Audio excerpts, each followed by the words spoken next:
시청자 여러분 안녕하십니까? 대한민국이 잘 보이는 곳으로 모셔다 드리는 신통방통 정찬배입니다. 먼저 오늘의 핵심 뉴스입니다.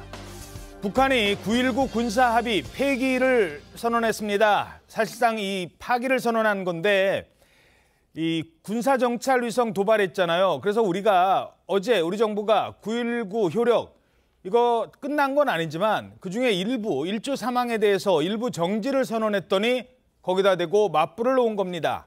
취재기자 먼저 연결해서 오늘 아침에 전해진 이 소식부터 알아보겠습니다. 자, 이태희 기자, 북한의 남북 군사합의 파기 선언 구체적으로 어떤 내용입니까? 네, 북한이 9.19 남북 군사합의에 구속되지 않겠다면서 사실상 합의 파기를 선언했습니다. 북한 조선중앙통신은 오늘 9.19 합의에 구속되지 않으며 이에 따라 중단했던 모든 군사적인 조치들을 즉시 회복한다는 내용이 담긴 성명서를 북한 국방성이 냈다고 전했습니다. 어제 우리 정부가 북한 군사정찰위성 발사에 대응해 9.19 군사합의 일부 효력 정지를 발표한 데 대해 합의 파기로 맞대응한 겁니다. 국방성은 이 성명에서 지상과 해상, 공중을 비롯한 모든 공간에서 군사적인 긴장과 충돌을 방지하기 위해 취했던 군사적인 조치들을 철회하겠다고 했습니다. 그러면서 군사분계 전 지역에 보다 강력한 무력과 신형 군사 장비들을 전진 배치하겠다고 강조했습니다. 북한은 또 남과 북 사이에 돌이킬 수 없는 충돌 사태가 발생하는 경우 우리 정부가 전적으로 책임지게 될 것이라고 위협했습니다. 북한은 추가 도발도 감행했습니다. 합동참모본부에 따르면 북한은 어젯밤 11시 5분 평안남도 순안 일대에서 동해상으로 탄도미사일을 발사했습니다. 발사는 실패한 것으로 추정되고 한미 정부 당국이 추가 분석 중에 있습니다. 정치부에서 전해드렸습니다. 자, 문재인 정부 때 체결된 9.19 남북 군사합의. 그동안 우리는 이 군사합의 때문에 족쇄를 찼다라는 지적도 받아왔습니다. 그런데 북한이 먼저 사실상 파기를 선언한 겁니다. 오늘자 조선일보 1면입니다. 조선일보에서도 아마 이런 정도를 예상했던 것 같아요. 지금 조선일보 1면 보도는 북한의 오늘 아침 이 소식이 전해지기 전에 판단을 해서 내보낸 1면 기사였습니다. 그러니까 안보 정상화가 시작이 됐다. 군사분계선에서 정찰 재개. 그러니까 우리가 이미 일조 사망을 사실상 효력을 정지한다고 했을 때 이 정도는 우리도 예상을 했었는데 이렇게까지 북한이 느닷없이 거의 우리 송골매 무인정찰기 띄운다고 하니까 아예 모든 북한군의 전략 자산을 다 전방에 배치하겠다라는 얘기까지 지금 나오고 있다면 물론 전략 자산까지는 얘기하지 않았습니다. 그 재래식 무기를 배치하겠다라고 했다면 이 정도는 어느 정도 예상이 됐던 일이다라는 평가도 나오고 있습니다. 그 영향, 특히 지금 윤석열 대통령이 영국 국빈 방문 중이잖아요. 국빈 방문 기간에 북한은 도발하고 이런 선언까지 했습니다. 그 의도도 잠시 뒤에 분석해 보도록 하겠습니다. 자, 오늘 첫 소식부터 전해드리겠습니다. 첫 소식은 막말 논란, 비하 논란에 결국 몸살을 앓고 있다는 민주당 관련 소식입니다. 여성을 글쎄요, 좀 한 번만 쓰죠. 암컷이라고 발언했던 최강욱 전 의원의 여성 비하 논란 심상치 않게 돌아갔죠. 처음엔 미온적으로 대응하던 민주당도 화들짝 놀란 것 같습니다. 비상 징계 결정을 내렸습니다. 오늘 최강욱 전 의원에 대해서 비상 징계를 의결했습니다. 이 당내 인사들의 발언이 논란이 되고 기강의 해이함이 드러나고 있는데 이런 일련의 상황을 당에서 볼 때 큰 부담이고 위기의 시작이다. 만장일치로 징계가 의결이 됐나요? 여러 토론과 내부 논의는 있었는데 마지막 결론을 내릴 때는 그렇다고 봐야 되겠습니다. 자, 징계가 나왔습니다만 글쎄요, 여기서 논란이 사그라들 수 있을까요? 중요한 게 빠졌다고요, 중요한 게. 그렇습니다. 사실 이런 일이 터지면은 가장 먼저 선행되는 게 당사자의 사과입니다. 예. 아니 최소한 유감 표명이라든지 어쨌든 그 부분에 대한 게 있어야 되는데 그게 쏙 빠지고 정말 이례적으로 지금 빠르게 이루어진 징계만 지금 남은 상황인 거죠. 예. 사실 최강욱 의원 같은 경우에 원래 어제 그 검찰 개혁과 관련 토론회가 예정돼 있었습니다. 근데 발언의 파장이 본인도 좀 의식을 했겠죠. 그러니까 그 토론회도 모습을 안 드러내. 털어내고 예. 원래 그 토론회가 본인이 사실 내세우는 게 검찰개혁, 이른바 검찰개혁이었잖아요. 그렇죠. 굉장히 뭐 본인이 참석해야 되는 토론회였는데 거기도 안 나오고 그 이후부터는 아예 휴대폰 연락도 안 되는 뭐 그런 상태라고 합니다. 그러니까 보통은 사실 이런 일 터지면은 당사자 사과하고 그래도 수습이 안 되면은 이제 징계 절차를 밟지 않습니까? 그렇죠. 윤리 회부라든지 이런 절차를 거치는데 뭐 윤리 회부 이런 거 없이 직권으로 그냥 뭐 당대표 직권으로 바로 당원권 6개월 정지 그 징계만 있는 상태라서 이게 그냥 이게 미봉책 수습 아니냐 예, 그런 비판이 좀 나올 수 있는 거죠. 그렇죠. 그 징계도 뭐 구체적으로 뭐 어떤 절차를 밟은 게 아니라 갑자기 최고위원회에서 그동안 어제까지만 해도 미온적이었다가 갑자기 징계가 내려진 겁니다. 뭐에 대한 사과였느냐? 그런 게 없는 거예요. 뭘 잘못했느냐? 징계 이후에도 그런 게 별로 없어요. 그냥 민주당에 도움이 안 되는 발언들이다. 자, 이런 지적도 나오고 있습니다. 징계 아닌 징계다. 이 징계 아닌 징계라는 지적은 왜 나오는 겁니까? 그 사실은 지금 그 최강욱 의원이요. 지난번에 이제 그 집행유예 선고를 받아서 대법원에서 유죄가 확정이 되지 않았습니까? 예, 의원직 상실. 그렇죠. 의원직 상실이 됐어요. 그러면 앞으로 사실은 그 5년간 출마하지 못해요. 아하. 그러니까 사실 이게 개인에게 어떤 무슨 징계가 된다는 게 징계가 아닌 거예요. 아무런 의미가 없는 거죠. 사실은. 어차피 다음 총선은 못 나오네요. 네, 못 나오니까요. 의미가 없는 지금 징계다 이런 의미가 있고요.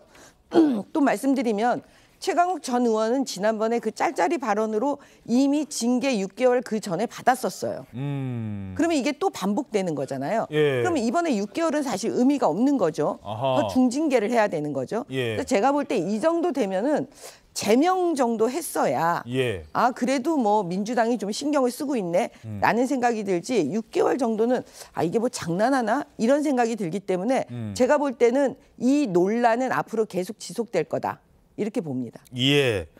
자, 최강욱 전 의원 자신이 한 발언의 심각성을 과연 느끼고 있을까요? 글쎄요. 아닌 것 같습니다. 이틀 전에 자신이 SNS에 글을 올렸는데 뭐라고 올렸느냐? 저렇게 글을 올렸답니다. 뭐 작아서 잘 안 보이실 수도 있겠습니다만 이건 민주주의야 멍청아. 아니 이건 또 무슨 얘기입니까? 아무리 뭐 누구 뭐 말 그 클린턴 전 대통령 말 패러디했다고 해도 이건 또 무슨 얘기예요? 네, 방금 보신 것처럼 최강욱 전 의원이 전날 당의 경고 조치에도 불구하고 자신의 페이스북 계정에 이제 영어로는 It's democracy stupid. 번역하자면 이건 민주주의야 멍청아. 아까 말씀하신 그대로인데요. 예. 항의성 글을 올리면서 반발을 한 겁니다. 이후 민주당의 징계 결정이 내려지자 별도의 입장을 내지 않고 잠적한 것으로 알려졌는데요. 아까 양은경 기자도 말씀하셨지만 그 전에도 국회의원회관에서 검찰개혁 토론회가 예정이 돼 있었는데 불참을 했다고 합니다. 그래서 자세히 그 좌장의 말을 들어보면 좌장을 맡았던 황운하 의원에 따르면요. 최 전 의원이 전날 저녁에 본인이 토론회에 참석하는 게 오히려 해가 될 수 있다는 생각으로 참석 여부를 심사숙고하겠다고 말했고 예. 또 행사 당일 아침에는 아예 휴대전화 연락이 안 됐다라고 합니다. 그러니까 잠적한 거죠. 예. 물론 그 어떤 글이 나왔고 거기에 대해서 이제 공유를 하면서 올렸던 말이라고 합니다만 다시 한번 볼까요? 이건 민주주의야 멍청아. 지금 본인의 말 때문에 지금 당내에서 잘한 거다 아니다 막 이렇게 논란이 일고 있는데 이건 민주주의야 이 멍청아. 이게 누구한테 하는 소리일까요? 저 그 SNS 글이 나온 시점을 봐야 되는데요. 조정식 사무총장이 어쨌든 강력하게 구두 경고를 했습니다. 예. 그 직후에 저 메시지가 나왔기 때문에 아마도 당에 대한 불만을 그런 식으로 표현한 것 아니냐 이런 해석이 나오고 있고요. 이제 가장 문제가 좀 심각한 건 지금 이렇게 당이 어려운 상황에 처해졌고 그래서 비상징계까지 내려졌는데 당사자가 아무런 유감 표명도 아무런 사과도 하지 않고 있다는 게 심각한 문제인 거죠. 그러니까 지난번에 이제 짤짤이 발언으로 징계 6개월을 받았을 때 그게 지금 이의 신청을 해가지고 윤리심판원에 계류돼 있는 상태입니다. 아직 결론은 안 났어요. 그렇죠. 그때도 형식적인 유감 표명만 했다. 그래서 사과나 반성이 없다. 그러니까 최강욱 의원의 지금 성인지 감수성의 문제가 또 한 번 거론이 된 건데 이번에도 이제 본인의 아무런 입장이 나오고 있지 않기 때문에 여전히 마음속으로 당내의 그런 지적도 징계도 받아들이지 않는 거 아니냐. 그리고 앞으로도 받아들이지 않겠느냐 이런 해석들이 나와요. 이제 그런 점에 비추어 봤을 때 6개월 징계가 또 비상징계권을 동원해서 신속하게 이루어졌지만 사실상 저 발언이 갖는 파장을 고려했을 때 너무 약한 징계 아니냐. 그런데다가 일요일 날 발언이 나왔고 예. 수요일 날 어제 이제 징계가 이루어졌는데 시점도 좀 늦었다. 여론이 그 사이에 많이 악화됐는데 당 지도부가 당내의 강성 지지층의 그 지지를 받는 의원이기 때문에 일종의 이제 개딸들이라고 불리는 강성 지지층의 눈치를 너무 보는 거 아니냐. 이런 해석들이 나오는 것 같습니다. 예. 강성 지지층에 너무 기댄 것 아니냐. 요 얘기 좀 나눠보죠. 또 다른 사람이 있습니다. 지금 뭐 최강욱 의원은 원래부터 말을 좀 많은 분들이 군 법무관 시절부터 그렇게 욕설을 많이 했다고라는 얘기가 전해져 오고 있습니다. 아는 사람들이 평소에도 이렇게 욕을 많이 한다라는 얘기는 있어요. 그런데 이때 이렇게 얘기를 할 때 사회자조차도 술 드신 거 아니에요라고 했잖아요. 근데 옆에서는 막 박장대소를 했어요. 그때 동조했던 의원들. 이분들은 지금 뭘 하고 있죠? 사과 안 하고 있어요. 특히 민영배 의원, 그 자리가 민영배 의원 출판 기념회였습니다. 근데 여전히 사과할 생각은 없어 보입니다. 징계가 좀 과도하다고 생각하시는지 의견이 가져오실까요? 네, 당시 의원님에 대해서도 징계가 필요하다는 주장도 외곽에서 있는데요. 특별연방에서 황 의원님 발언에 대해서 응했다는 기사가 나왔습니다. 사실 아닙니다. 언론의 프레임에 속지 말자 이런 취지로 말씀하셨다고. 그런 말 안 했는데. 그런 말 안 했고요. 여기 검찰개혁에 관한 얘기 말고는 드릴 말씀이 없다니까요. 근데 그래도 안건 논란 관련해서 한 말씀 해주십시오. 뭐 당시에 어떤 맥락에서 나온 말인지만 좀 본인한테 물어보시거나 진행하신 분한테. 옆에서 그래도 같이 웃으면서 박수치고 동조했다는 의견에 대해서 좀 어떻게 생각하시는지 궁금합니다. 드릴 말씀이 없으니까 가세요. 사과하실 생각 있으실까요? 자, 그동안 잠시 뒤에도 전해드리겠습니다만 민주당에는 수많은 비하 논란이 있었어요. 노인 비하, 청년 비하, 여성 비하.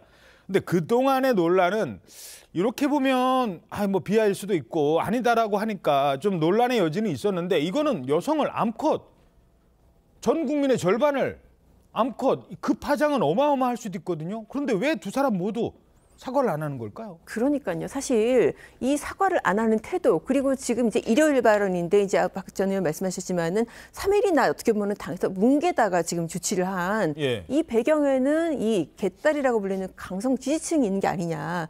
이 사람들 믿고 어떻게 보면은 저런 발언도 조심해서 하지 않고 저렇게 발설을 하고 그 위에 후속 조치도 늦어진 게 아니냐. 이제 그렇게 볼 수밖에 없는 상황이에요. 지금 커뮤니티에 오히려 징계 나오니까 저렇게들 반발을 하고 있습니다. 그렇습니다. 선별적 차별이냐, 네. 선별적 차별이다. 그러면서 이제 가결파인 그 비명계 역적들한테도 똑같은 잣대를 대라. 네. 그러면서 지금 이 결정을 한 이 비상징계를 내린 민주당 최고위원들한테 당원권 박탈을 요구하고, 그리고 말씀하신 대로 이번 발언 같은 경우에는 논란의 여지 없이 너무나 선을 넘은 금도를 넘은 발언인데도 그 발언 자체도 옹호하는 의견이 있을 정도로 정말 어떻게 보면 상식을 넘는 이제 그런 옹호 의견이 있기 때문에 당에서도 이 사람들 눈치를 보느라 조금 여론의 추이를 지켜보자. 이런 식으로 좀 기다렸고, 당사자도 사과 대신에 그냥 잠적해버리고, 또 심지어 민영배 의원 같은 경우에는 저 발언의 당사자는 아니지만은 자기 출판 기념회에서 지금 저런 일이 벌어진 거잖아요. 더군다나 거기서 동조한 거 아니냐 이제 그런 의혹까지 받고 있는데도 검찰개혁 말고는 할 말 없다 지금. 저게 저런 식으로 얘기를 하는 게 아마도 개딸 정치의 어떤 부정적인 측면이 아닐까 싶습니다. 물론 정치적 의견은 다르고 또 내가 뽑은 국회의원이라 하더라도 마음에 들지 않으면 얼마든지 욕할 수 있어요. 그게 강성 지지층의 또 목소리였습니다. 그리고 그런 강성 지지층은 어느 정권이나 있었어요. 그런데 이런 얘기를 했는데도 그거를 사과하고 징계한 게 잘못이다라고 얘기하는 강성 지지층들, 이 부분은 어떻게 보십니까? 그러니까 요즘에 제가 민주당을 보고 있으면은 요즘 민주당이 굉장히 낯설게 보입니다.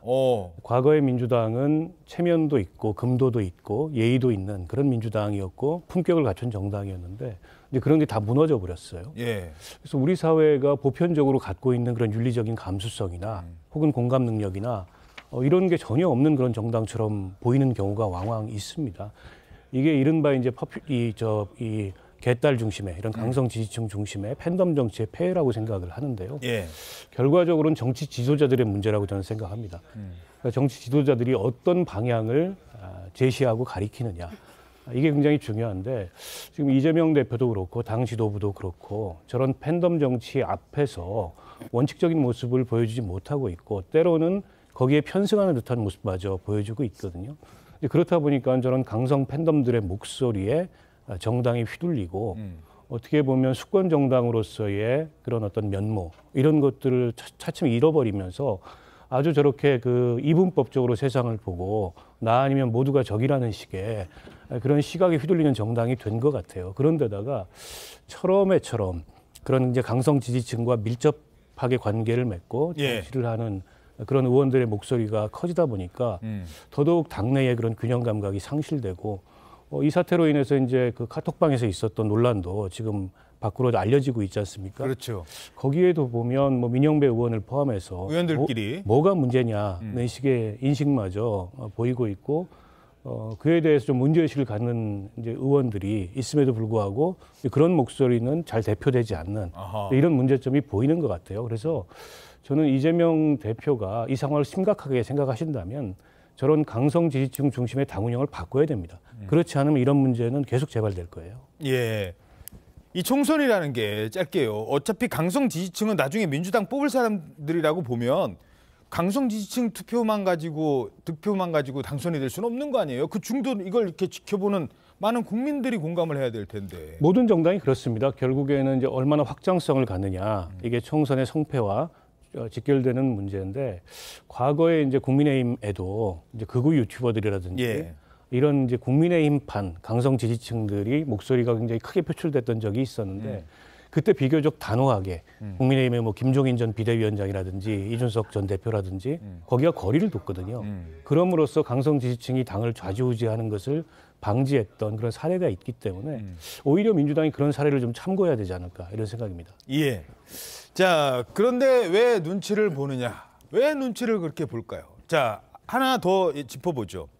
여성 비하 발언 논란이 나오면 제일 먼저 화를 내는 사람들 바로 당내 여성 의원들입니다. 그리고 민주당 내에는 이 여성운동 출신 무지하게 많아요. 그런데도 반응이 처음에는 아주 뜨뜻미지근했었잖아요. 어떻게 지금 평가되고 있습니까? 네, 앵커님도 말씀하셨지만 이 문제의 발언이 나온 곳이 지난 19일 민영배 의원의 출판 기념회 현장이었지 않습니까? 당시 현장에는 여성 의원인 뭐 강민정 의원, 양정숙 의원을 비롯해서 8명의 의원들이 있었습니다. 그래서 최 전 의원이 이 발언을 할 당시에 연단에 있던 김용민, 민영배 의원 같은 경우에는 아까 말씀하신 박장대소를 했고 청중석에서도 웃음소리가 나왔다고 하거든요. 그렇지만 제지하는 의원은 단 한 명도 없었다고 합니다. 또 이 발언이 논란이 되면서 민주당 지도부 인사들도 사과를 하면서 진압에 나서고 있잖아요. 하지만 논란이 불거진 사흘 내내 정작 민주당 여성 의원들은 다 침묵했습니다. 침묵을 했어요. 네, 민주당 최고위원 7명 가운데 4명이 여성이거든요. 그래서 비판 메시지를 낸 인사는 단 한 명도 없었고요. 이 때문에 여성 의원들이 침묵한다는 비판이 나오니까 22일 당 전국 여성위원회에서 성명을 내고 최 전 의원의 비판이 누구를 향하건 간에 여성 혐오와 여성 비하가 내포된 발언이다. 강력히 유감을 표한다. 이러면서 최 전 의원의 진정한 반성과 사과를 요구한다. 이런 입장을 냈는데요. 하지만 이 성명서마저도 당 지도부가 최 전 의원에 대한 비상 징계를 발표한 이후 2시간여 만에 나왔기 때문에 막상 논란일 때는 침묵하다가 당 지침이 나오니까 등 떨밀리듯이 성명 비판을 낸 거 아니냐 이런 비판도 나오고 있습니다. 자, 이 최고위원 중에서도 7명 중에 4명이 여성이에요. 그리고 어제 최고위에서 거의 만장일치로, 뭐 만장일치였는지는 정확하게 알려지지 않았습니다만 기자가 질문했거든요. 만장일치입니까? 거의 그런 분위기였습니다. 거의 만장일치로 징계가 내려졌어요. 그럼 징계할 정도로 이게 잘못됐다고 판단을 하면 왜 공개적으로 여성 의원으로서, 여성 최고위원으로서 한마디 못하냐는 거죠. 그러니까 이제 지난번에 기억나실지 모르겠지만 그 서울시장 선거 때요. 박원순 시장의 성범죄 사건의 피해자에 대해서 피해자라고 부르지 못하는 민주당 여성 의원들이었어요. 피해 호소인. 예, 피해 호소인. 아니 피해자를 그냥 피해자라고 하면 되지 왜 피해자라는 단어를 못 쓰고 피해 호소인이라는 단어를 쓸까요? 그게 지금 민주당의 고민정 최고위원이었거든요. 그러면 지금 민주당은 지금까지 사실은 국민의힘이든 국민들을 향해서 특히 우리 국민의힘을 향해서 성, 젠더, 감수성이 떨어진다는 등, 그다음에 여성 존중에 대한 의식이 없다는 등 이런 얘기로 계속 공격해 왔어요. 그리고 마치 자기네들이 무슨 진보의 화신이냐 그런 식으로 포장을 해가지고 다 여태까지 국민들께 홍보를 해왔거든요. 저는 사실은 이 지점이 가장 화가 나요. 진짜 이 마음속에 여성 존중이 있었느냐? 아니잖아요. 다 드러났잖아요. 피해자를 피해자라고 부르지도 못하죠. 지금 최강욱 의원의 암컷 발언에 대해서 사실은 뭐 정치에 관심이 없는 여성들도 어저께 제가 김장하는 데 갔었는데 예. 다 분노하고 계시는 거예요. 그렇죠. 어떤 당에도 소속되어 있지 않는 분들이에요. 그러면서 이게 도대체 정치인들이 뭐 하는 거야? 뭐 이런 얘기들을 지금 다 하고 있거든요. 그러면 이렇게 되면은 최고위원 중에 여성 의원이 4명이나 되는데 지금 침묵하고 있죠. 예. 그다음에 만약에 이게 국민의힘에서 일어났다면 저 여성 의원들, 민주당의 여성 의원들 가만히 있었겠습니까? 만약에 국민의힘에서 발생했으면 어떻게 하셨겠습니까? 아니 국민의힘에서 발생했으면 국민의힘은 일단 저부터도 저 방송에 나와서 저거 안 된다. 큰일 났다. 빨리 제명해라. 아마 이렇게 나왔을 거예요. 예. 그런데 그 민주당의 그 여성 의원들이 가만 놔뒀겠냐고요. 국민의힘을. 그런데 지금 본인들 문제에 대해서는 입을 닫고 있지 않습니까? 예. 그러니까 저거는 정상이 저는 아니라고 봅니다. 예. 자, 그런데 민주당의 비하 논란은 이번이 처음도 아니죠. 노인 비하, 그리고 청년 비하, 그리고 이번에는 여성 비하. 우리들의 미래가 훨씬 더 긴데 왜 미래가 짧은 분들이 똑같이 정신 차리라고. 국민과 당원 여러분께 사과드립니다.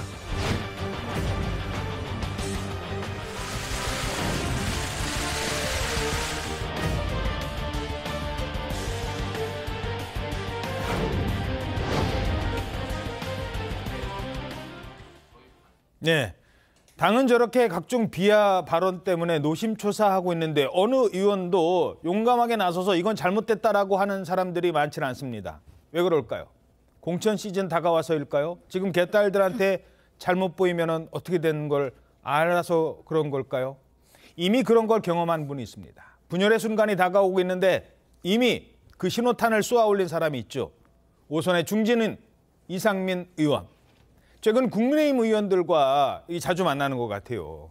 그러자 친명계에서는 아주 원색적인 비판들이 쏟아져 나오고 있어요. 네, 그렇습니다. 친명계 대표격을 꼽히는 전용기 의원 같은 경우에는 페이스북에 이렇게 썼어요. 이상민은 21세기 껍빛단이다. 껍빛단니, 네. 아, 이름 막 바꿔가면서 러시아, 그러니까. 갔다 일본으로 네, 갔다. 맞습니다. 네. 예, 그러니까는 정말 대세에 따라 붙어가지고 자기 추세만을 도모하는 이제 그런 인물이다라고 하면서 이상민 의원의 그 정치 행적까지 뭐 본인 페이스북에 다 읊은 거예요. 네. 2004년에 열린우리당에서 공천받아서 국회의원 됐는데 2008년에 공천 탈락하니까는 보수정당으로 갔다가 또 마음에 안 든다고 다시 민주당으로 왔다. 그렇게 해서 오선이 된 거다. 이렇게 저격을 하면서 그러면은 빨리 민주당으로 빨리 그냥 국힘으로 가라. 그렇게 지금 공격을 했고 사실 지금 이상민 의원 같은 경우는 한때 뭐 당에서도 미스터 쓴소리라고 어떻게 보면은 당에서의 어떤 그 레디팀 같은 그런 기능을 하는 것으로 그런 평가한 목소리가 있었는데 이제는 뭐 이제 노골적으로 저쪽 사람이다라고 치부를 하고 저렇게 공격을 하는 그런 모양새입니다. 사실 박원석 의원님, 네. 이상민 의원이 저런 정도 비판은 감수를 아마 했을 거예요. 그럼에도 불구하고 이상민 의원은 지금 민주당은 이미 탈당은 뭐 거의 기정사실이고 앞으로 정치 행보를 고민하고 있는데 자 이때쯤 그 정치인으로서 어떤 그 고민, 어떤 점이 제일 힘든 걸까요?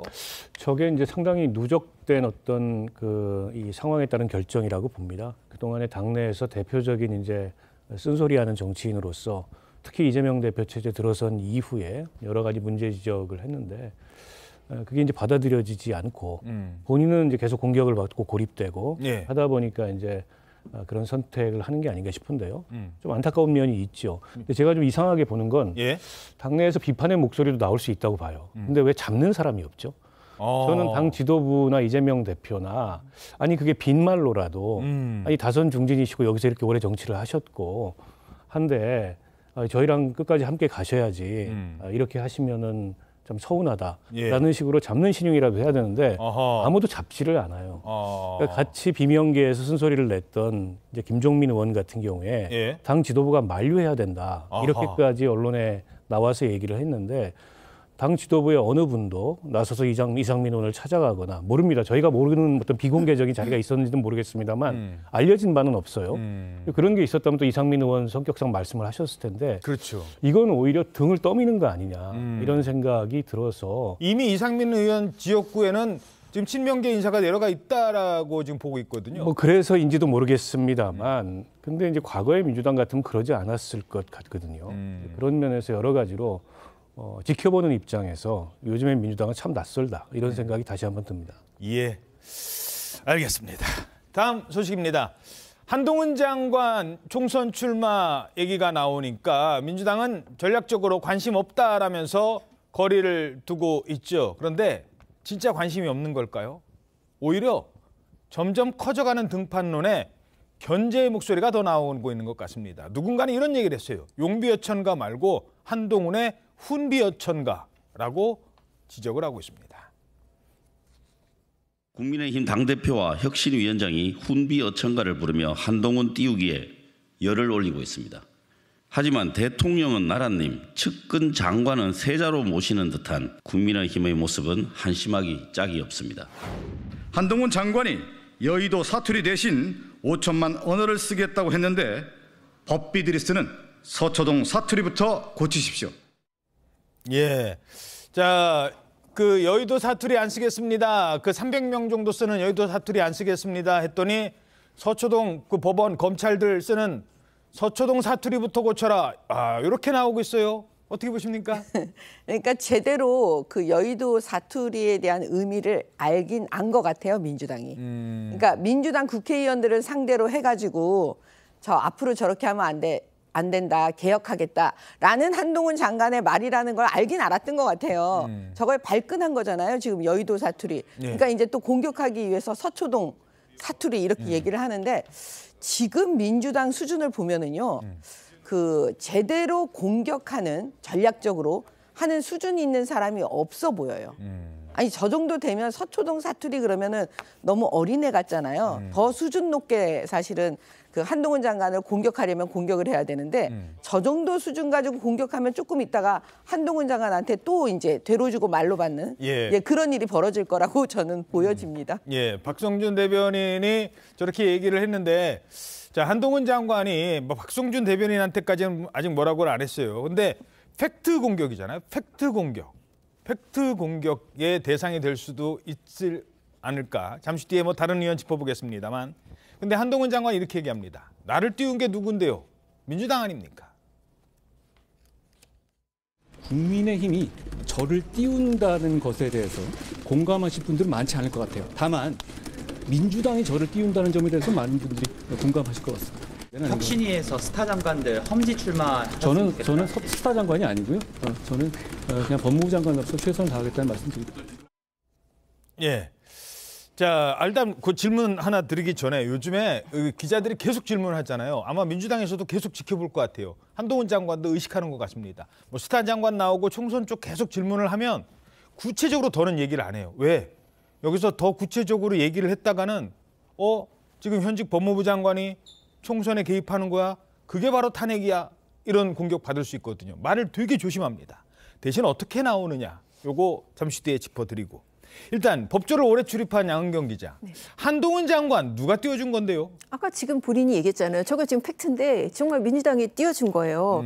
그렇게 얘기할 수밖에 없는 게 한 장관의 데뷔전이라고 할 수 있는 청문회 있지 않습니까? 예. 청문회에서 가장 유명한 발언 이모 발언 나왔잖아요. 이모, 3M 뭐 그때 많이 나왔었죠. 그거 다 민주당 의원들이 한 거잖아요. 지금은 뭐 잠적해서 연락이 안 된다는 최강욱 전 의원이 3M 발언했고 그리고 지금 그 코인으로 해서 뭐 내년 출마 안 한다고 그러죠. 김남국 의원이 그렇네. 하필이면 김남국 최강욱이었네요. 맞습니다. 그리고 거기다 이수진 의원의 그 태도 논란까지 해가지고 그 청문회에서부터 이른바 정말 민주당 의원들이 스타를 만들어줬고 그리고 이제 한 장관이 정말 그 도어 스태핑을 정말 많이 하지 않습니까? 예. 근데 이제 이 도어 스태핑의 소재가 있잖아요. 제가 사실 뭐 다 일일이 세본 건 아니지만 빈도로 따져봤을 때 민주당의 이전 발언, 이전 뭐 이를테면 입장 그거를 가지고 한 게 한 70-80%는 되는 것 같아요. 어허. 예를 들어서 이제 뭐 최근 같은 경우에도 뭐 이제 민주당이 뭐 검찰총장 탄핵 그런 얘기 나오니까 한 장관이 그러면 민주당 위헌정당 심판 뭐 이런 식으로 얘기를 한다든지 예.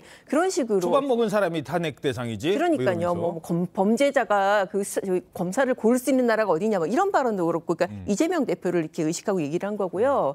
이게 지금 어떤 현상하고 비슷하면은 과거 추미애 장관이 윤석열 총장을 키웠다. 그런 얘기하잖아요. 예. 그래서 추미애 장관이 뭐 내 명을 거역한다 뭐 이런 발언으로. 그랬었죠. 그리고 이제 그때 당시 윤 총장이 검찰총장 부하가 아닙니다. 이러고 이런 장면들이 이렇게 계속되면서 이른바 체급을 키워줬다. 그런 얘기가 나오지 않습니까? 그러니까 한 장관 같은 경우에도 민주당에서 어느 순간부터 그런 얘기가 나왔어요. 제가 알기로도 더 이상 상대하지 말자. 예. 질문도 하지 말자. 정말 체급만 올라간다. 그런 얘기가 나올 정도로 정말 한 장관을 키운 것은 민주당이다. 상당히 맞는 얘기입니다. 예, 참 딜레마예요. 이런 딜레마 같은 상황에서도 요즘 민주당에서는 너도 나도 한동훈 공격수를 자처하고 나서고 있는 것 같습니다.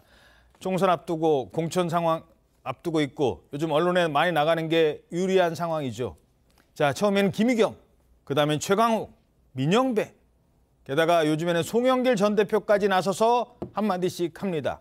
그게 어떻게 돌아오는지는 중요하지 않은 것 같아요. 그런데 이번엔 이 사람이 한동훈 장관 공격수로 합류를 했습니다. 이정석 검사의 비리가 만천하에 드러났습니다. 누구 마약은 잡고 누구 마약은 다 봐주는 거였습니까? 검사가 관계된 마약 사건은 무마시킨 것에 대해서 한동훈 법무부 장관이 책임져야 합니다. 예. 자, 서영교 의원의 공격이었습니다. 자, 이번에는 그러면 한동훈 장관, 매번 팩트로 반박한다는 한동훈 장관, 이번에는 뭐라고 했을까요? 민주당에서는 검사 탄핵 분리배출 추진을 할 건데 검사 집단 자체의 자정 능력이 부족하기 때문에 어쩔 수 없다라는 이유를 계속 대고 있거든요. 그런 류의 말을 하시는 분들이 어떤 분들이 좀 보시죠. 그러니까 서영교 의원이 저보고 막 한바닥 쏟아내셨더라고요. 그렇죠? 운동권 출신의 아주 대표적인 정치인이시죠. 보좌진을 친인척으로 채우신 분 아닙니까? 보좌진 월급에서 후원금 떼간 분 아닌가요? 자기 지인, 자녀의 형사 사건의 압력을 국회 파견 판사 불러서 전달했던 분 아닌가요?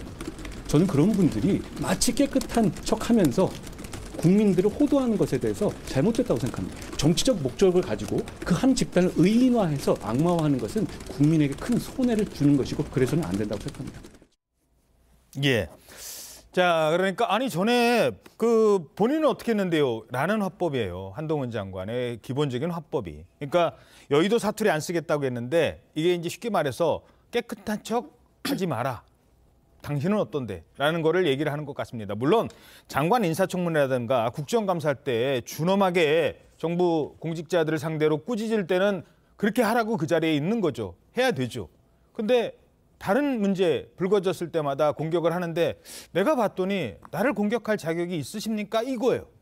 자, 지금 서영교 의원 얘기가 나왔는데 뭐 보좌진을 친인척으로 채웠다 뭐 이런 얘기가 있던데 이건 무슨 사건이었어요? 네, 지금 한동훈 장관이 말한 저 팩트 폭격이 지난 2016년의 사건 이야기입니다. 2016년에 서영교 의원이 친딸을 자신의 인턴 비서로 채용했다는 보도가 나오면서 뒤이어서 또 서 의원이 보좌관 월급의 일부를 후원금으로 받은 사실도 밝혀졌는데요. 그러고 나서 3주가 지나서 서영교 의원이 더불어민주당을 탈당했었습니다. 당시 서 의원은 탈당에 대해서 사려 깊지 못한 행동으로 많은 분들께 실망을 드렸다면서 당의 부담을 덜어드리기 위해서 떠나야겠다 이렇게 입장을 밝혔었는데요. 예. 서영교 의원 친딸이 서 의원의 인턴 비서로 일한 건 2013년 10월부터 한 5개월 기간 동안입니다. 또 서 의원은 당시 인턴 비서 1명이 그만둬서 딸이 대신했던 것이다. 이렇게 해명을 했고요. 딸의 급여도 정치 후원금으로 모두 반납했다고 말했지만 무엇보다 보좌진의 급여를 자신의 후원금에 넣은 게 적절치 않다라는 지적. 또 로스쿨에 다니는 서 의원 딸이 입학 과정에서 이 국회 인턴 경력을 활용했을 수도 있다. 이런 의혹도 제기되면서 의혹이 커진 바 있었습니다. 예. 네, 이후에도요. 2015년에 친동생을 5급 비서관으로 채용해서 논란이 일기도 했습니다. 예, 물론 이제 이 부분 중에 일부 이제 해명이 된 부분도 있고, 하지만 당에서는 그때 상당한 징계가 나왔었습니다. 자, 소영교 의원이 그 이대 총학생회장 출신이고 그 한명숙 대표 체제 때 정치권에 의원으로 이제 들어오면서 그때도 뭐 논란은 있었습니다. 같은 뭐 이대 출신 뭐 이런 얘기도 있었습니다만 어찌됐든 그 586 정치인들 송영길 전 대표도 최근에 뭐 얘기하니까 그 NHK 룸사롱 뭐 그거 한 분이 얘기할 수 있어요. 지금 소영교 의원 얘기하니까 그 86 운동권 세대 지금 내로남불 지금 이런 점들을 꼬집은 것 같아요. 그 이제 운동권 출신 국회의원들이 국회 안에서도요. 지금 어떤 입장이냐면 본인들만 엄청 깨끗하고 본인들만 도덕적이고 본인들만 민주화 운동을 해서 나라를 위해서 희생했고 그러니까 그 오만함이 사실은 저는 이미 다 발산되고 있다고 봐요. 근데 그런 게 너무 오랫동안 지속이 되면 자기가 무슨 말을 하는지도 모르고 이제 말을 하게 되는 거죠. 그리고 이분들이 대부분이 뭐냐면 다른 사람 공격하는 거를 굉장히 잘해왔습니다, 지금까지. 그러면 국민들 입장에서 사실은 아니 자기들이 남을 공격할 때는 본인은 깨끗해야 되는 거잖아요. 근데 국민들 입장에서 보면 그 운동권 출신 국회의원들이 깨끗하지 않은 분들이 많은 거예요. 그래서 그 지점을 한동훈 장관이 콕콕 집어서 얘기하니까 다 와 너무 시원하다. 저는 지금 이게 어떻게 보면 팬덤 현상의 가장 기본이라고 보여집니다. 예를 들면 보세요. 서영교 의원 자기 지금 그 한동훈 장관이 얘기한 것처럼 아니 뭐 딸을 갖다가 보좌진으로 넣죠. 자기 친동생을 보좌진으로 넣죠. 뭐 여러 가지 사실은 흠이 많다고 저는 보여요. 그럼 이 정도 되면 보통은 공천을 못 받아요. 근데 뭐 지금 최고위원 하고 있잖아요. 물론 이제 그 사건은 과거 얘기예요. 2016년. 네. 그래서 이제 그것 때문에 탈당까지 한 경력이 있잖아요. 그래서 한동훈 장관이 기본적으로 얘기하는 거는 흠 없는 사람, 깨끗한 사람이 나에 대해서 지적해다오. 저는 지금 이거를 간접적으로 말하고 있는 것 같습니다. 과거 이제 민주화 운동하고 운동권을 하신 분들이 민주당에도 있습니다만 정의당에도 계시니까 그런 질문을 하나 드려버리죠. 민주화 운동할 땐 정말 춥고 배고팠습니다.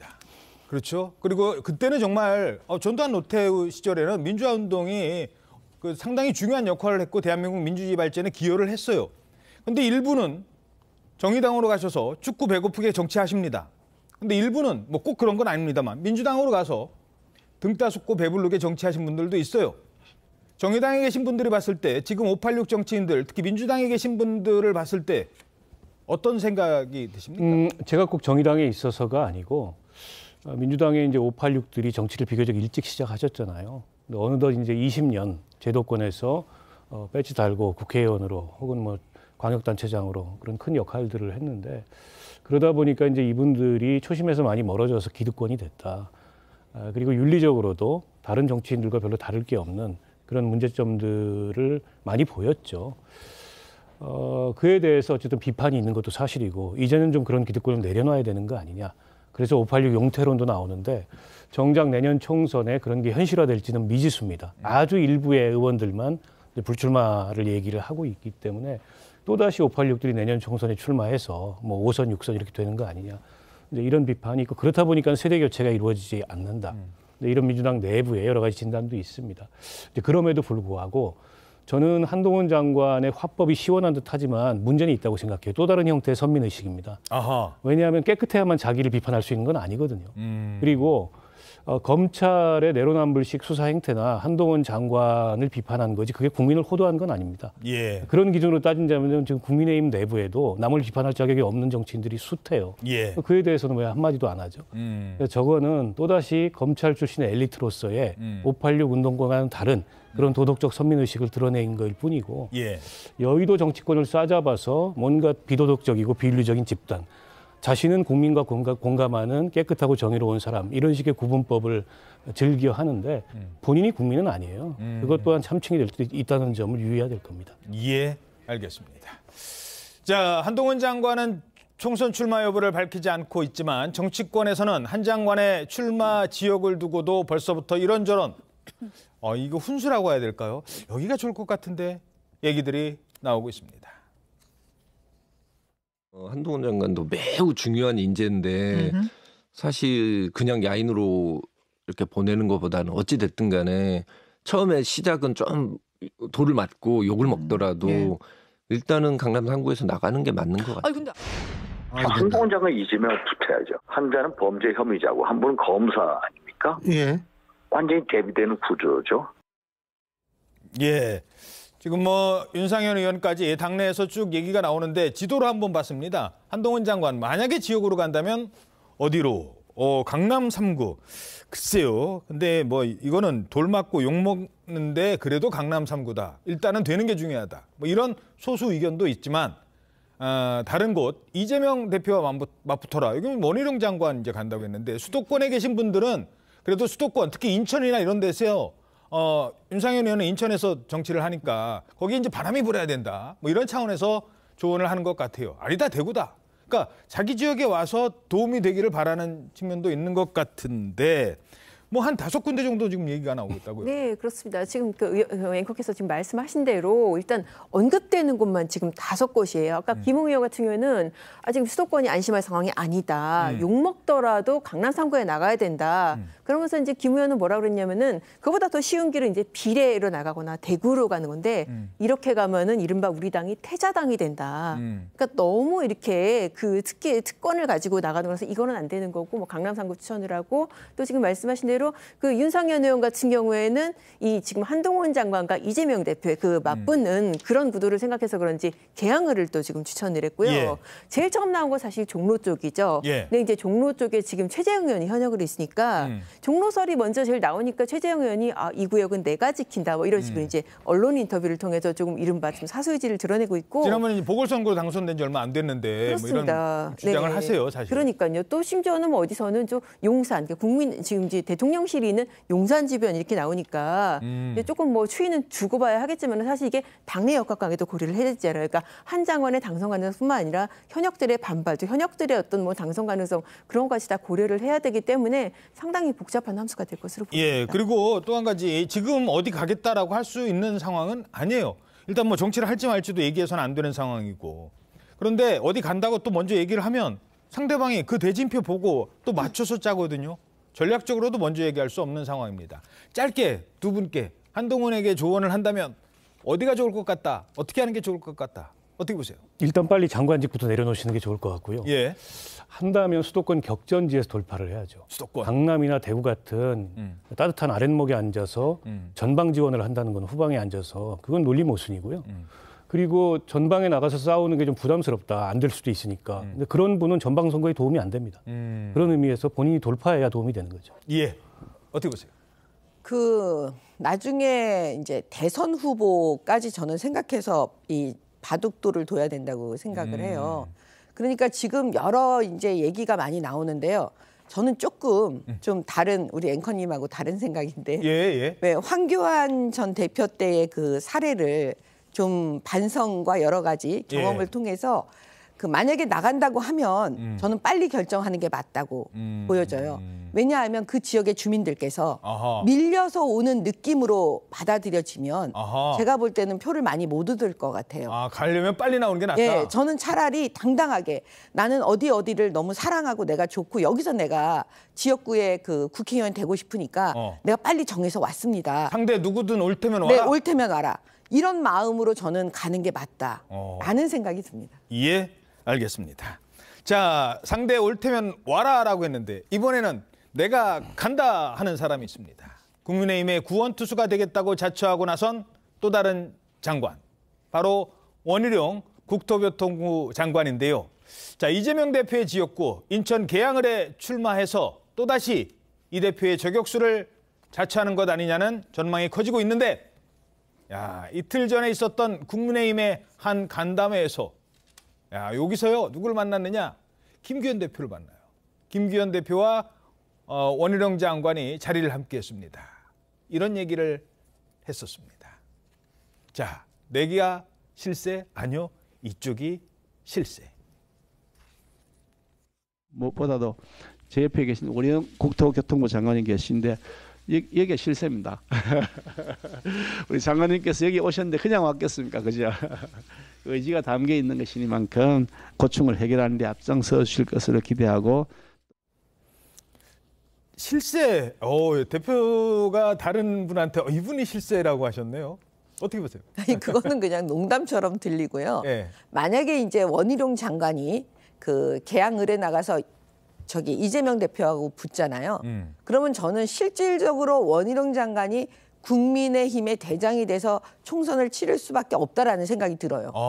왜냐하면 저게 장수랑 지금 붙는 우리의 모습이죠. 장수가 되니까 그런 모습이 그냥 딱 그려지잖아요. 네. 그러니까 그런 의미에서 그렇게 되면 어떻게 보면 김기현 대표가 보이지 않는 그런 그림이 될 수도 있기 때문에 그냥 저거는 그냥 웃고 넘어가야 될 것 같습니다. 예. 근데 게다가 두 사람이 따로 만났대요. 그것도 한 20분 정도를 따로 차담을 했어요. 맞습니다. 지난 21일이죠. 김기현 국민의힘 대표가 내년 총선에서 이제 명령 대전을 시사한 원희룡 국토교통부 장관과 독대를 한 것으로 확인이 됐는데요. 당 지도부가 원희룡 장관의 인천 계양을 험지 출마 결정에 힘을 실어준 것으로 해석이 됐는데, 이재명 더불어민주당 대표와 원 장관의 맞대결 성사 가능성이 커졌다는 관측이 나오고 있습니다. 이날 김 대표와 원 장관은 21일 국회에서 열린 한 주민 간담회를 마치고 20분가량 만난 것으로 전해졌는데요. 이번 차담은 김 대표 측에서 먼저 요청을 해서 성사가 됐다고 합니다. 김 대표가 원 장관의 이 험지 출마와 관련해서 격려의 말을 건넸다고 하고요. 또 원 장관은 출마 지역으로 거론되는 인천 계양을이 사실 야권 유력 대선 주자인 이재명 대표가 지역구기 때문에 국민의힘 입장에서는 당선 가능성이 낮은 험지로 분류가 되잖아요. 예. 그래서 원 장관의 이런 험지 출마 결정은 앞서 혁신위에서부터 불출마나 험지 출마 제안을 받은 국민의힘 당 지도부를 향한 어떤 압박 수위를 높이는 결과가 될 수도 있을 것으로 보입니다. 사실 원희룡 장관은 일각에서는 장관까지 하셨으니까 지금 이 기세라면 그냥 총리를 하세요라는 의견도 있어요. 근데 다 포기하고 당선 가능성이 적은데 그래도 내가 가겠다. 원희룡의 전략은 어디에 있다고 보십니까? 결론부터 말씀드리자면은 잃을 게 없다 이렇게 생각을 합니다. 원 장관은 국회의원을 3번을 지내셨고, 그다음에 광역단체장을 했고, 예. 대선에도 지금 2번 이상 출마를 했기 때문에 한 번도 국회의원이 되고 안 되고 그렇게 의미 있지는 않습니다. 다만 다음 총선에 당을 위해서 본인의 정치적 미래를 위해서 의미 있는 승부를 해야 되는데, 의미 있는 승부. 그런 의미 있는 승부라는 차원에서 보자면 계양을 만한 곳이 없지요. 왜냐하면 이재명 대표 상대당의 대표가 지역구를 가지고 있는 지역이기 때문에, 물론 이제 계양을이라는 지역은 험지 중에 험지입니다. 지금까지 국민의힘 계열의 정당에서 당선돼 본 바가 없고 또 상대의 체급이 만만치 않기 때문에 당선을 장담할 수 없지만 설사 진다 하더라도 정치적으로는 원희룡 장관한테 여러 가지가 남을 수 있고, 원희룡 장관이 전격적으로 이런 결단을 한 배경에는 한동훈 장관을 다분히 의식한 측면도 있는 거죠. 잠재적 경쟁 관계잖아요. 그렇죠. 그러니까 미디어가 전부 한동훈 장관의 일거수일투족에 포커스가 맞춰지는데 원 장관으로서도 뭔가 대책이 좀 필요했을 것 같고, 그래서 이런 결단이 내려진 게 아닌가, 저는 그렇게 예상을 합니다. 그렇죠. 요즘 국민의힘 저희들도 이제 국민의힘 앞으로의 그 행마라고 할까요? 이런 쪽을 많이 전해드리는 이유 중에 하나는 계속 관심을 지금 모으니까요. 원희룡 장관 나 저쪽에 가겠다. 한동훈 장관 출마하느냐 마느냐. 이러다 보니까 이준석 전 대표 얘기는 사그라드는 또 그런 측면도 있는 것 같아요. 자, 게다가 나한테는 좀 물어보지 마요. 난 조용히 그냥 있을게라고 하는 사람이 있어요. 바로 원희룡 장관 가겠다는 곳에 있는 이재명 대표입니다. 이재명 대표. 자, 여러 가지 전망들이 나오고 있는데 민주당 내에서 원희룡 장관과 맞붙을 가능성, 이 부분에 대해서 비껴가려고 하는 거 아닙니까? 비껴가면 안 될 것 같은데 미리 선수를 치고 나오는 사람이 있어요. 네, 맞습니다. 민주당의 비명계인 이원욱 의원인데요. 이원욱 의원이 원희룡 장관의 인천 계양을 총선 출마설을 언급하면서 이재명 대표의 험지 출마를 다시 한번 촉구했습니다. 이 의원은 이재명 대표는 원희룡 장관의 계양을 출마가 확정된다 해도 계양을 해서 싸워볼 결심이 서 있는 건가요? 묻고 싶습니다. 라면서 이 대표는 비례대표 공천을 받아 안정적으로 당선되고 싶어 할 겁니다. 라고 자신의 SNS에 올린 건데요. 이 대표가 현재 그 준연동형 비례대표 제도를 병립형으로 바꾸고 비례대표 출마를 원할 거라고 도발을 하면서 오히려 험지 출마를 해야 총선이 승리할 수 있다 이렇게 압박한 것으로 보입니다. 예. 자, 이 부분 좀 짧게요. 예를 들어서 이재명 대표 입장에서는 지금 나한테 자꾸 막 이렇게 하는 게 많이 이제 부담이 되지 않겠습니까? 비례로 간다는 건, 비례를 만약에 선택한다는 건, 그건 어떤 인상을 줄까요? 지금 저 비명계 의원이요. 어떻게 보면 이재명 대표 약간 약 올리는 거잖아요. 이현욱 의원의. 네, 솔직히 도발한다는 의미가 약간 그런 느낌이 들잖아요. 아니 험지 출마해라. 왜 대표는 험지 출마 안 하냐 뭐 이러는 건데 사실은 이재명 대표는 저런 얘기 아예 뭐 귀뚱으로도 저는 안 듣는다고 봐요. 전혀 신경 안 쓸 거고요. 핵심은 뭐냐? 비례대표 간다? 안 가겠죠. 왜냐하면 본인이 지금 대선을 생각하는데 왜 비례대표를 가겠어요? 그러면 지금 이재명 대표는 결국에는 계양을 지킬 겁니다. 나갈 거고요. 뭐 옆에서 아무리 떠들어도 전혀 끄떡하지 않을 거고요. 그러면 원희룡 장관하고 이재명 후보가 대표가 만약에 거기서 붙는다면 제가 볼 때는 빅게임 될 것 같아요. 그래요? 예, 그게 왜 그러냐면 이재명 대표는 과연 다른 지역구에 지원 나갈 수 있을까요? 저는 일단 못 나간다고 봐요. 일단 거기에 묶여 있어서. 네, 왜냐? 원희룡 장관이 제가 볼 때는 선거의 달인 정도는 될 것 같아요. 이 선거의 구도랑 이런 거 잡는 거는 그 어떤 사람보다 굉장히 뛰어나신 분이거든요. 그러면 제가 볼 때는 이재명 대표 안심할 수 없고 제가 그때 당시에 보궐선거 때 지원을 나갔었는데 시장을 다 다녔었어요. 그때 시장 분들이 저한테 해줬던 말이 아직도 귓가에 쟁쟁합니다. 뭐라고 하셨는데? 뭐라 그랬냐면 이번에는 국민의힘이 안 될 것 같아요. 근데 자기 생각에 다음번에는 국민의힘에게 기회를 한번 주고 싶은 그런 사람들이 지금 많아요. 호남 분들이. 이런 얘기를 제가 들었거든요. 그때도 사실 그 상대 후보, 그러니까 국민의힘 후보도 예상 외로 상당히 선전을 했었거든요. 네. 그래서 이번에 원희룡 장관이 갔을 때 이게 험지인 건 맞습니다. 근데 어떤 결과가 도래할지 그거는 아무도 모를 것 같아요. 만약에 맞붙는다. 이재명 대표가 쉽게 이길 것 같지 않다는 전망들도 많아요. 어떻게 보십니까? 구도상 그렇죠. 일단 빅매치고 도전자 입장이 되는 거고 원희룡 장관은 그리고 이제 방어해야 되는 입장에 이재명 대표가 서게 되는데 이제 부담스러운 도전자인 것만은 맞아요. 그러나 이제 저 계양을이라는 지역이 민주당에서 오랫동안 이제 국회의원이 당선이 됐던 지역이고 또 송영길 전 대표가 뭐 다선을 했던 지역이잖아요. 때문에 이재명 대표 입장에서는 저기를 놔두고 다른 데로 간다? 원희룡 장관이 도전한다 그래서? 그럼 진짜 정치 그만둬야죠. 더 이상 뭐 당에서 대선 주자로 리더로 그런 역할을 하기가 어렵고 아까 이원욱 의원이 하셨던 말씀은 이제 일종의 이제 도발이라고 표현을 하셨는데 이제 그런 것 같은 거고 현실화될 수가 없습니다. 현행 제도하에서 불가능하고 설사 병립형으로 돌려도 그런 선택을 한다는 거는 그야말로 난 더 이상 이 당의 리더가 아니다. 이렇게 천명하는 건데 그럴 리가 만무하고 결국 이렇게 가면 이제 빅매치가 성사가 거의 될 것 같아요. 이재명 대표 입장에서는 부담스러운 도전이지만 이겨내야 차기 대권 주자로서 본인의 가치를 다시 한번 증명하는 거지. 여기서 만약에 뭐 무너진다, 피하거나 무너진다 이러면은 이제 대권 전망이 멀어지는 거죠. 예, 알겠습니다. 자, 지금 전해드리는 한동훈 장관, 원희룡 장관만큼이나 요즘 발언 하나하나가 기자들에게 주목받는 사람이 있죠. 인요한 혁신위원장인데요. 오늘자 조선일보 기사, 육면 기사 보시겠습니다. 자, 구수한 전라도 사투리로 이렇게 요즘 얘기하고 있잖아요. 거시기 하구먼 여보. 동생은요 뉴스 진행자한테 동생 그러면 안 되지 뭐 이런 얘기를 했다는 거 아닙니까? 그런데 이런 전라도 사투리가 이른바 한동훈 장관이 말하는 여의도 사투리를 뒤엎는다 이런 얘기가 나오고 있어요. 인유한 위원장 제가 하나만 짧게 더하면 민주당 욕 안 해요. 대놓고. 여의도 화법 안 쓰는 겁니다. 본인을 낮추죠. 자, 몇 가지 평가가 되고 있는 얘기 있는데요.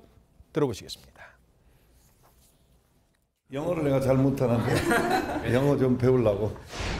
아이고 그렇게 그 뭐랄까요. 문 닫아놓고 할 얘기가 있고 대통령을 사랑하면 예. 나라를 사랑하면 결단을 내려라. 전라도를 조금 더 사랑해. 우리 고향을. 아유 제가 낙동강 하류는 6.25 때 너무 소중한 일입니다. 자, 저는 이 점이 궁금합니다. 지금 잘하고 계신다는 평가를 받고 있는데 인유한은 혁신이 그만두고 집으로 그냥 가실 건가? 인유한의 다음 구상은 무엇인가? 혁신이 끝나고 그 다음 선택은 무엇일까? 좀 어려운 질문인가요? 네. 제가 볼 때는 여기서 끝나지 않을 것 같습니다. 아하. 예, 분명히 그 당에서 뭔가 이 표현이 맞는지 모르겠는데 네. 너무 우리에게 쓸모가 있으신 분이기 때문에 뭔가 역할이 주어질 것 같습니다. 총선 때 네. 그 역할이 뭔지는 아직 아니 뭐 총선 이전에도요. 이전에도 네. 예.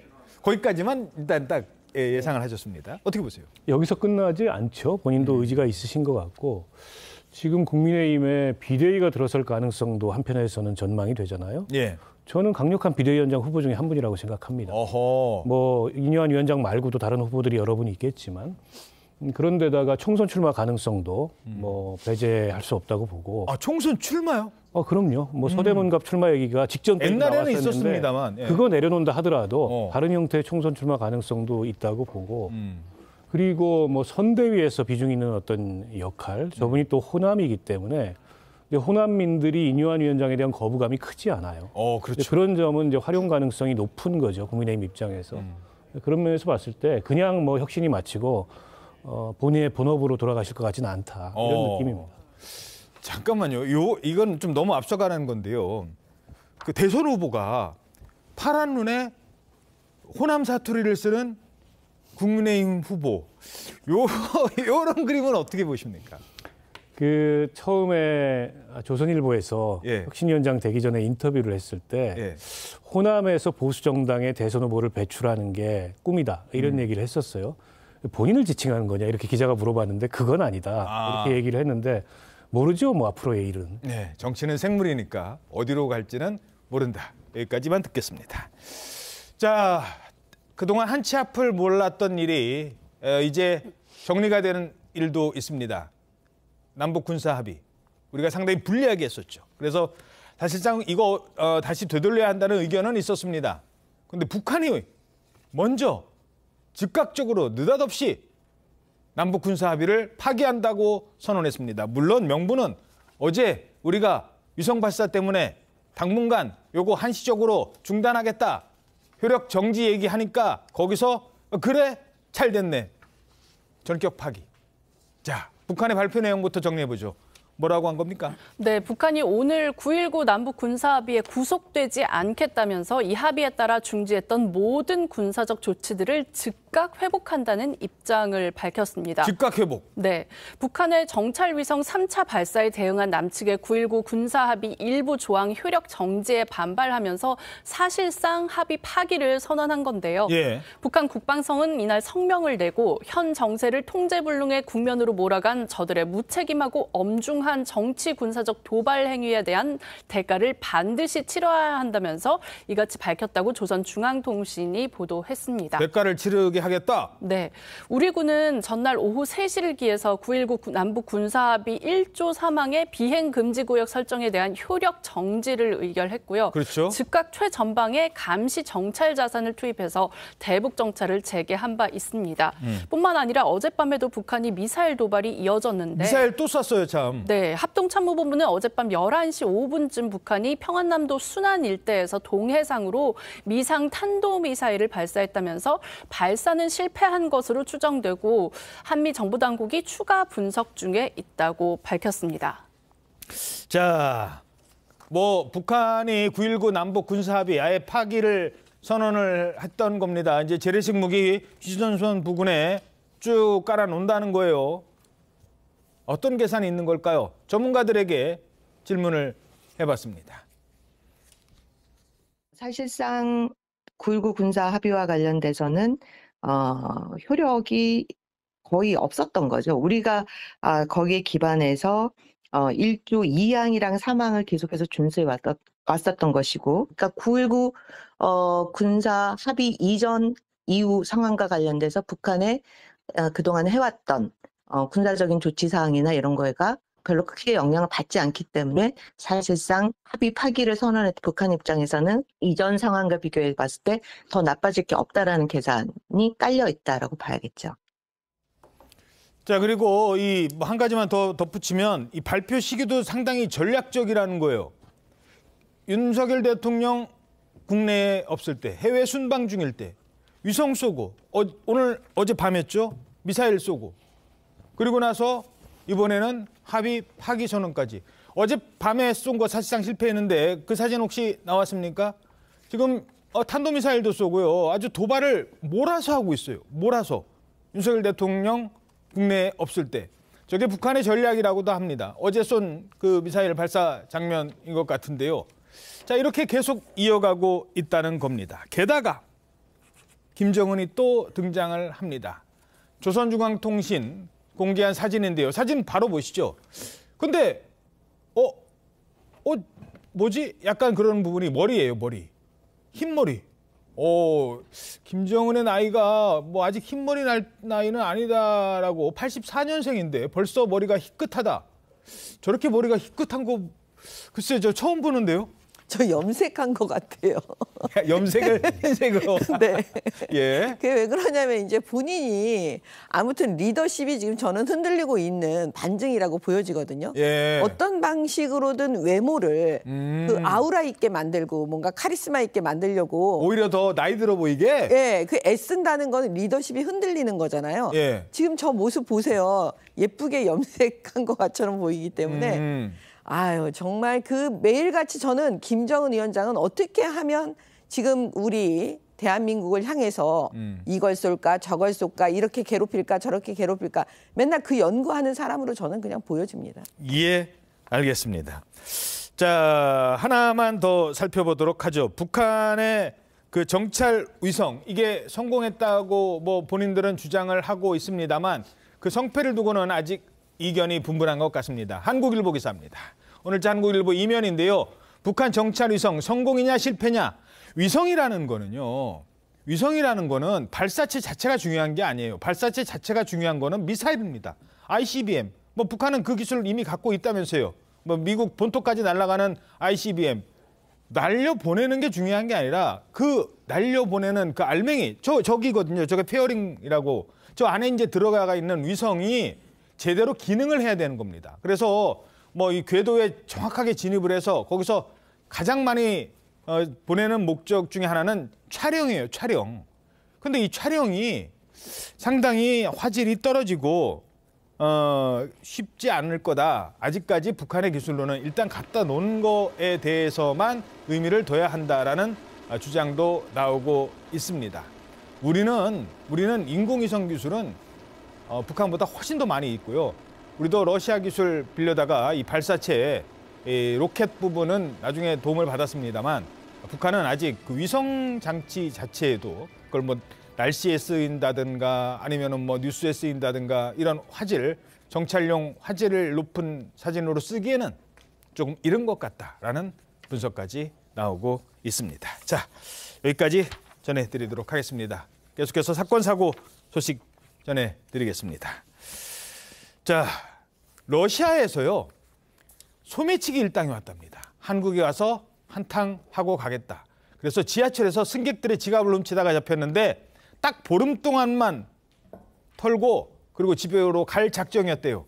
근데 이틀 전에 출국 이틀 앞두고 꼬리가 잡혔습니다. 어떻게 소매치기를 했느냐? 이 장면 잘 보시기 바랍니다. 전정원 기자입니다. 승객이 붐비는 서울 지하철 9호선 급행열차. 외국인들이 한 여성을 에워쌉니다. 서로 신호를 주고받는가 싶더니 잠시 뒤 열차에서 내립니다. 러시아 국적 3인조 소매치기단이 지하철 승객 지갑을 훔치는 모습입니다. 이들은 피해자를 앞뒤로 둘러싸 주변 시선을 가린 뒤 열려있는 가방 속 지갑을 노렸습니다. 한 명은 범행 대상 주의를 끌고 다른 한 명이 주변 시야를 가리면 나머지가 지갑을 빼내는 등 역할을 나눴습니다. 서로 아는 사이로 한국에서 보름 동안 소매치기를 한 뒤 돌아갈 계획을 세우고 1일 입국했습니다. 경찰은 이들이 범행 후 신원이 파악되기 전 출국하려고 계획한 것으로 보고 있습니다. 하지만 지하철 소매치기 피해 신고가 잇따르면서 경찰이 수사에 나섰고 출국 이틀 전 덜미를 잡혔습니다. 소매치기 사건으로 긴급 체포하겠습니다. 일당은 경찰에 한국에 쇼핑하러 왔을 뿐이라며 혐의를 부인했습니다. 이동 내역을 보니까 총 45시간을 지하철을 탔더라고요. 경찰은 이들 소지품에서 700만 원 상당의 현금과 상품권, 휴대전화 3대를 압수하고 추가 범죄 여부를 조사 중입니다. TV조선 전정원입니다. 네, 국가대표 축구선수 황의조 선수. 이 사생활 논란을 둘러싼 파장이 계속되고 있습니다. 새로운 인물이 등장을 했어요. 깜짝 놀랄 만한. 황의조 선수 일단 피의자 신분으로 전환됐습니다. 본인한테도 혐의가 있다는 거예요. 그리고 성관계 영상 이거 유포했잖아요. 그리고 황의조 선수 협박했다. 그래서 그 여성은 이미 구속이 됐어요. 그런데 그 구속된 여성이 누구였느냐? 그 협박범의 정체가 누구였느냐가 지금 큰 충격을 주고 있습니다. 멀리 있지 않았대요.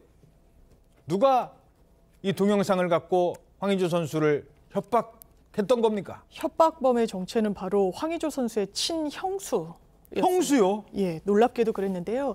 지난 6월 황의조 선수의 전 여자친구라고 주장했던 인물이 황의조 선수가 다수의 여성들과 성관계를 맺고 있다라고 주장하는 글과 함께 관련 사진 그리고 동영상을 공유했습니다. 이때 황의조 선수 측은요. 본인은 그 전해 11월 그리스 소속 구단 숙소에서 휴대전화를 잃어버렸다. 그런데 그 이후인 지난 5월부터 알 수 없는 인물로부터 영상 유포하겠다는 등의 협박 메시지를 받아왔다. 잃어버렸다. 그랬습니다. 그런데 황 선수 협박 메시지를 보낸 누리꾼 수사해달라면서 경찰에 고소장까지 냈는데요. 경찰 조사 결과 협박범이 바로 형수 A씨로 밝혀졌고요. 예. 황 씨의 형과 함께 이 인물은 해외 출장 등에 동행하면서 사실상 황의조 선수의 매니저 역할을 해왔던 것으로 확인되기도 했습니다. 그러니까 이게 황의조 선수는 그 매니저를 그러니까 가족분들이 좀 많이 그런 분들 많잖아요. 가족들이 도와주고 형과 형수가 도와줬나 봐요. 그런데 그때 휴대전화 잊어버렸을 때 이 휴대전화 제가 숙소에서 잊어버렸어요. 숙소에서 누가 훔쳐간 것 같아요. 그렇게 얘기했었거든요. 자, 이 영상이 처음에 유포됐을 당시, 그러니까 이 논란이 됐을 때 형수 말고 형은 이렇게 얘기를 했었습니다. 변호사 선임해서 이제 고소를 진행하려고 이제 절차를 밟았다고 저희가 지금 전해 듣고 있거든요. 이제 잃어버렸다거나 분실했다기보다는 도난이거든요. 저희가 부주의로 잃어버린 게 아니라 가져갔기 때문에 좀 악의적이라고 계속 생각을 하고 있습니다. 아니 형은 저렇게 인터뷰했잖아요. 내가 잃어버린 게 아니라 누가 의도적으로 내 휴대전화를 그러니까 동생 휴대전화죠. 황의조 선수 휴대전화를 누가 훔쳐간 거래요. 근데 훔쳐간 사람이 누구? 그 인터뷰를 한 형의 부인? 형수? 아니 형수가 왜요? 네, 일단 범죄의 동기에 대해선 추가적인 수사가 이루어져야 될 것 같은데요. 처음에 이 형수 A씨 같은 경우는 부인을 했습니다. 사실은 내가 해킹을 당한 것이다. 다른 누군가가 유포했다. 이렇게 부인을 했지만 경찰에서 이제 휴대전화에 실제로 해킹이 됐는지 여부를 조사했으나 외부에서 침입한 기록이 확인되지 않았고 사실상 이 A씨가 협박범의 정체다. 이렇게 이제 수사 결과를 브리핑하고 있는 것이고 검찰에 이제 사건을 송치한 상황인데요. 일단은 휴대전화도 훔친 게 아니라 황 씨로부터 받았다 이런 주장도 하고 있습니다. 받은 거다 훔친 게 아니라? 네, 일단 형수 입장에서는 아까 보신 것처럼 남편하고는 이런 협박의 정황들을 공모한 것으로 보이지 않고 단독 범행으로 추정되는 상황인데 두 가지 경우를 상정해 볼 수 있죠. 경제적 이익에 눈이 멀어서 그 인척 관계이지만 어떻게 보면 범인으로 타겟을 하고 이렇게까지 사건이 벌어질 줄 모르고 돈을 그 갈취할 목적이었던가. 형수가 아닌 척하고. 네, 또는 이제 뭐 가까운 가까운 사이에서는 기분 나쁜 일도 있을 수 있고 안갚음을 가질 만한 어떤 사안이 있어서 이에 대한 공격적인 어떤 행동으로 이런 범죄를 저질렀는지는 조사를 해봐야겠지만 일단 성폭력특례법 위반은 적용된 상황이고요. 특히 인터넷에서 허위사실 유포한 행위에 대해서는 지금 정보통신망법 이제 명예훼손죄로 이제 수사가 이루어졌는데 이 부분은 황의조 선수가 그래도 형의 와이프 아내니까 처벌을 원하지 않는다라는 의견을 냈습니다. 그러면 공소권 없음으로 이 부분은 처벌할 수가 없어서 이 부분은 불송치되어 있고 나머지 이제 그 불법 촬영물을 유포한 행위 이 부분은 앞으로도 수사가 계속 진행될 예정입니다. 자, 어쩌면 황의조 선수는 형수가 왜 이런 일을 했는지를 알 거예요. 하지만 이제 뭐 가족 간의 문제이고 또 이제 수사적인 상황이기 때문에 저희들이 뭐 추측을 더 이상 할 수는 없습니다만 그러니까 이 형수와 이 황의조 선수의 관계가 안 좋아졌다든가 아니면은 형수가 돈을 뜯어낼 목적으로 그랬을 수도 있다. 어찌됐든 형수는 지금 검찰에 송치가 된 상태입니다. 구속이 돼서. 그럼 황의조 선수는 그냥 오로지 피해자일 뿐이냐? 그렇지 않다는 거예요. 피의자 신분이 됐습니다. 불법 촬영 본인은 아니다라고 주장을 하고 있어요. 일단. 예, 불법 촬영 혐의에 대해서는 본인이 거듭 아니라고 부인을 하고 있는 상황인데요. 이렇게 이야기를 합니다. 그 성관계 장면을 촬영한 그 휴대전화는 황의조 선수 것이 맞는데 그 당시에 숨길 필요도 없이 상대 여성도 알 수 있는 잘 보이는 곳에 놓고 촬영을 했다라면서요. 그걸 충분히 서로 상호하에 촬영을 하게 됐다라고 설명을 했습니다. 또 황의조 선수 측은 일단 영상의 존재를 알고 있는 이 상대 여성이 삭제를 요청하면 그때 또 삭제를 하기도 하고 이후에 장기간 교제를 하면서 다시 재촬영을 하기도 하고 또 그 이후에 촬영을 삭제하기도 하고 그리고 서로 이 영상을 함께 나눠 보기도 했다라는 주장을 하고 있으면서요. 이런 걸 과연 불법 촬영이라고 할 수 있냐고 또 반박하기도 했습니다. 예. 그런데 여기서 이제 입장문을 냈잖아요. 입장문을 낼 때 좀 조심했어야 되는데 여기서 조심하지 않은 게 있었어요. 2차 가해 논란이 있는데 이런 점을 공개했대요. 어떤 점을 공개했는지. 자, 일단 그 저희들이 그래픽으로 준비를 했는데요. 뭐라고 했느냐? 상대 여성에 대해서 구체적으로 얘기를 합니다. 방송하는 공인이다. 그리고 현재 결혼까지 한 신분이다. 야, 그러면은 그 불법 촬영의 대상자가 결혼을 한 상태에서 이런 걸 뭐 촬영을 했는지 뭐 이러면 이제 상대방에 대해서도 막 논란이 일고 이러니까 이게 2차 가해 아니냐 이런 얘기가 나올 수 있는 거잖아요. 그렇습니다. 본인의 해명을 하는 와중이었다고는 하더라도요. 이 피해 여성의 신상이 공개될 수 있는 그런 정보를 일부 나열한 겁니다. 지금 말씀드린 것처럼 방송 활동을 하는 공인이고 지금은 결혼한 상태다. 이렇게 이야기를 하면서요. 피해 여성이 끝까지 본인 주장을 굽히지 않는 건 아무래도 현재도 방송 활동을 하고 있기 때문인 것으로 추정된다라는 해석까지 곁들이기도 했습니다. 그렇기 때문에 신원 노출을 누구보다 걱정하고 있다. 라는 건데요. 본인은 떳떳하기 때문에 피해 여성이 악의적 의혹을 본인을 향해 계속해서 제기한다면 대질 신문까지도 본인은 원한다라고 밝히기도 했습니다. 황의조는 이미 이제 공개가 됐고 대질 조사자, 야 그러면 상대가 누군지도 드러날 수도 있는 건가요? 왜 황의조는 대질 조사를 하자고 했을까요? 사실은 성범죄 사건에서 피해자의 어떤 진술을 깨트리기 위해서 피해자를 심리적으로 압박하는 수단으로 증인신문이나 이런 대질신문을 요구하는 경우도 있는 상황인데 예. 그렇지 않다고 하더라도 황의조 선수 입장에서 억울하다면 그때는 동의하고 왜 지금은 동의하지 않았다라고 주장하는가에 대해서 이제 탄핵을 하기 위한 목적이라고 보이지만요. 일단 양쪽 다 객관적인 입장에서 말씀드리면 우리가 성범죄 피해자 수사 규칙이 있습니다. 그래요? 거기엔 조사 시 유의사항으로 명확하게 이렇게 되어 있어요. 일단 피해자는 분리신문하는 것이 원칙이다. 분리신문이 원칙이다. 예, 예외적으로 대질신문이 필요하다고 하더라도 그때는 피해자의 입장을 최대한 존중해야 된다.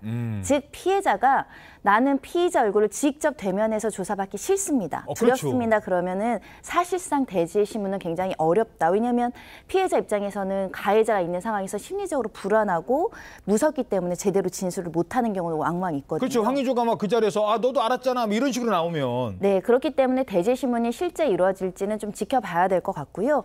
특히 이렇게 이제 알려진 사람이기 때문에 이런 게 이제 언론을 통해서 보도가 되면 누리꾼들이나 많은 대중들이 관심을 갖고 피해자의 신상 정보를 캐려고 하는 일부 몰지각한 사람이 있을 수 있잖아요. 또 나와요, 뭐 누구더라. 네, 그럼 피해자 진술이 제대로 이루어지기 어렵습니다. 왜냐하면 피해자 입장에서 내 신원이 드러날까 봐 두려워서 그렇죠. 피해를 입었지만 저 수사 협조 안 하겠습니다. 이런 일이 발생할 수 있거든요.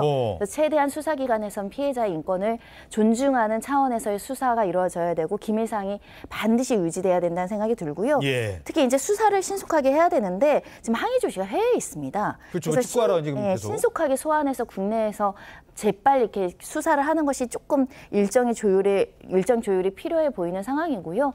먼저 피해자의 진술을 확보하고 그다음에 항의조 선수에 대한 소환 조사를 할 것으로 예상이 됩니다. 예, 알겠습니다.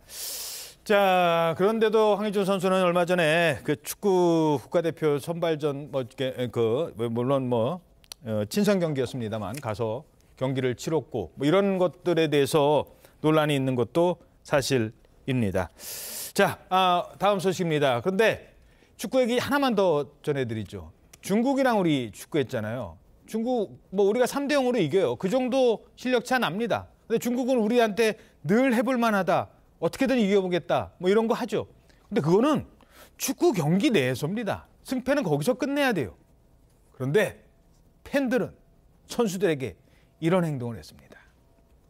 저 사진 보시면요. 손흥민 선수 얼굴에 저 녹색으로 쭉 금 가 있죠. 저 이강인 선수에는 점으로 녹색이 있습니다. 저게 뭐냐? 저게 레이저래요. 레이저. 언제 쐈느냐? 플레이 도중에 축구 경기 하고 있는데 눈에다 대고 저렇게 쉬는 시간도 아니고 경기 중에 저렇게 쏴댄 거예요? 네, 합성된 사진이 아니고 실제 경기 중에 일어났던 일이라고 하는데요. 중국 관중들이 우리나라 선수들을 향해서 이 레이저 불빛으로 얼굴이나 몸 등에 이렇게 비추면서 말하자면 시야 방해 행위를 했다라는 겁니다. 예. 왜냐하면 레이저가 눈 앞에 어른거리면 사실 집중력도 흐트러지고 시야가 방해되잖아요. 그렇죠. 앞이 잘 안 보이죠. 네, 그래서 중국 팬들의 비매너 관람이 지금 비판을 받고 있는 상황인데요. 또 이렇게 초록색 레이저 불빛이 한 번도 아니고 여러 차례 포착이 됐다라는 것이고 이 페널티킥 굉장히 중요한 시점에도 이렇게 레이저를 쐈다라는 소식인데요. 예. 앞서서는 또 경기 시작 전에 애국가 연주를 할 때 또 야유를 퍼붓기도 했거든요. 애국가에다 대고. 네, 그래서 이런 행동은 비판받아 마땅할 것 같습니다. 자, 갔다가 이렇게 레이저로 막 쏘고 그래놓고 자기네들끼리는 기득대고 거기서 끝난 게 아니에요. 손흥민 선수 팬들을 폭행했다고요? 그런 일도 있었습니다. 한국 대표팀을 응원했던 중국인들에 대한 분노가 곳곳에서 표출이 됐던 건데요. 보안 요원도 말리기 어려운 폭력 사태로 불거지기도 했습니다.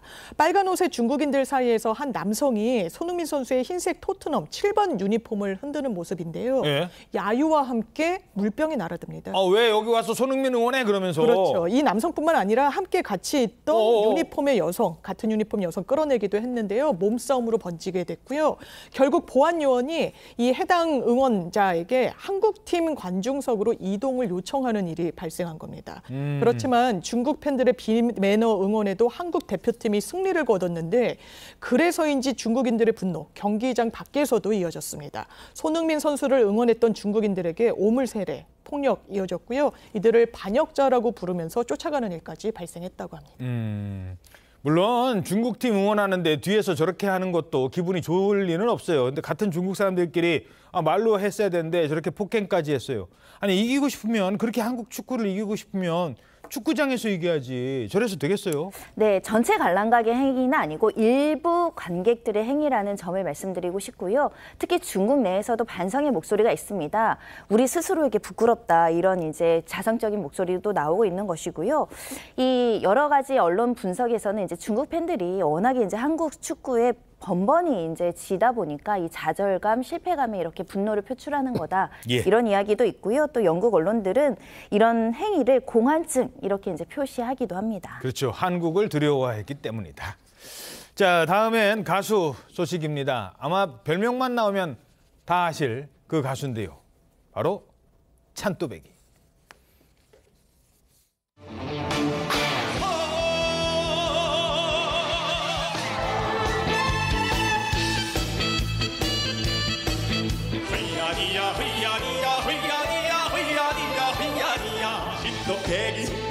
진또배기